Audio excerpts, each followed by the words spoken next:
Saturday. Steve, good morning. How are you? I'm good, Pete. How are you? Good, and thank you so much for joining us. You've got a lot of titles on your resume: President of the Cal, Athletic Director for Absegami, and then you have to put up with me for the Old Grad Award, but we'll talk more about that in a minute. Let's start off with the Cape Atlantic League. How would you say the state of the Cal is right now? Well, like it's been the past few years, we're in transition. We have different people coming and going every year based on what happens with school staffing.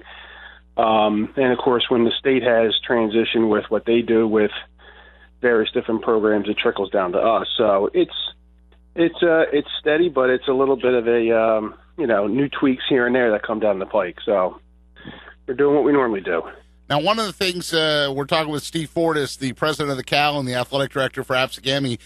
Cole Raring's producing the show for us. Steve, he's a Mainland grad, and he played football at Mainland. And, of course, you know me and Friday Night Blitz, a.k.a. Locker Room or whatever high school football show I'm doing at the time. I've been following the Cal for a long time, obviously moving to the West Jersey League now, but we're hearing that all the schools that were Cal schools are going to start kickoff times at 6, or what's the story with football kickoff times in the fall? Well, we've been talking about 6 o'clock kickoffs for a while. You got to consider the fact that some of these kids are catching buses at 6:30 in the morning, staying through school straight, maybe having peanut butter sandwich for lunch, and then we're asking them to play football at 7 at night. So we debated it for quite probably about the past year. Some schools already did it. I think Prep did it. Violin did it. So when we talked about why do we start at 7, nobody could really come up with an answer other than that's how it's always been done. So we decided to say, listen, if you want to go to 6 o'clock, there's no objection to it. Okay. So you can if you want. Ultimately, the start times come down to local boards of education. Right. That's what the real answer becomes. So how is it breaking down? We authorized. Are most schools going to go at 6 then, or are you seeing a number of schools moving that way? I think it's going to be half and half. Mm-hmm. And again, it becomes like if we have a team that's traveling from a distance, because we're in West Jersey now, we're going to work with those guys and say, listen, we're not going to, if you want to start later, we'll start later.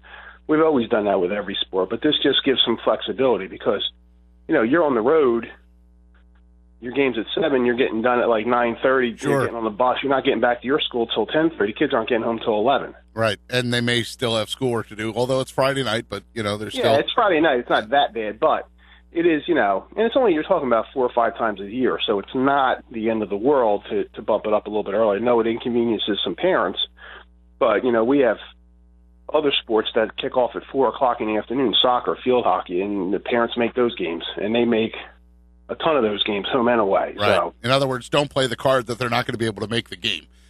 Yes, that makes sense. Now, Steve Fortis is with us, the president of the Cal, the athletic director for Absegami. I know, Steve, there's some schools, Holy Spirit, I would assume, would stick at 7 o'clock. Atlantic High, I think, likes their games at 7, but I'm not, are there some schools you already know for sure are going to stay at 7?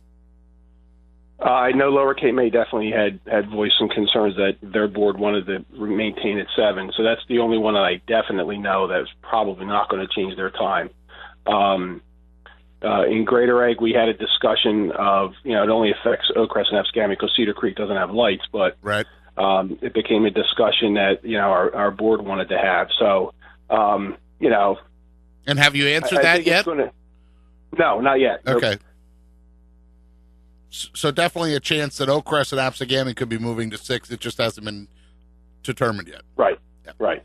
Steve Fortis is with us. We're talking Cape Atlantic League football. We're talking Cape Atlantic League sports overall. So all the football then goes to the West Jersey League. Has that transition been smooth, or has there been bumps there too? I think it's been one of the more professional things we've ever done. I mean, there's a collection of guys, upwards of about 20 some athletic directors in a room. They're logical. They're not emotional. We look at the numbers, and we look at the school size, and we look at the wins and losses, and we say the ultimate goal is what's a good game, what's not a good game. Use some geography, put some people in divisions, and then say, hey, is this a good game or not a good game? Do we want to see this? Is this going to be a disaster?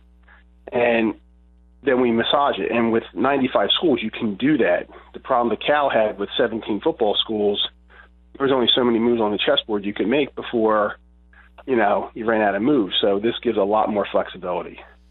And so that's football. Now we're talking with Steve Fortis, who's the president of the Cal and the athletic director for Absegami. You mentioned a couple sports, soccer, field hockey, some of those fall sports. I went through last night, Steve, and I guess I was surprised to learn 25 sports you oversee at Absegami. And yes, cheerleading is a sport. I think I remember coming to a signing at your school one time for TV40, and the girl was signing for cheerleading, or it was like I think it was like tumbling or something like that. I thought, right. I didn't know that was a sport. So 25 sports you oversee.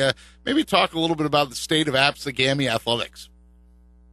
Well, we're going through transition here in Atlantic County. The population's been declining, so our enrollment has dropped from close to 1,000 kids from when I took over in 2008.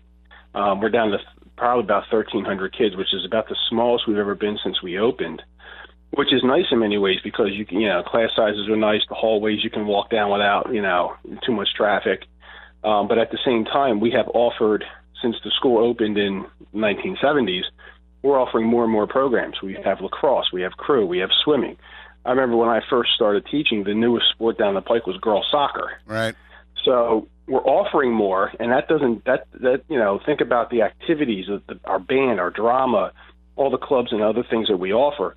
There's a lot of involvement for kids to get into, and the population's dropping. So it's tough to maintain the same quality of program with the numbers declining like that. And I love doing the best we can. I love me some Elizabeth Lee. I love Coach Lee. I love Bill Rose has been your boys soccer coach for a long time. Not just to hang on girls soccer for a minute.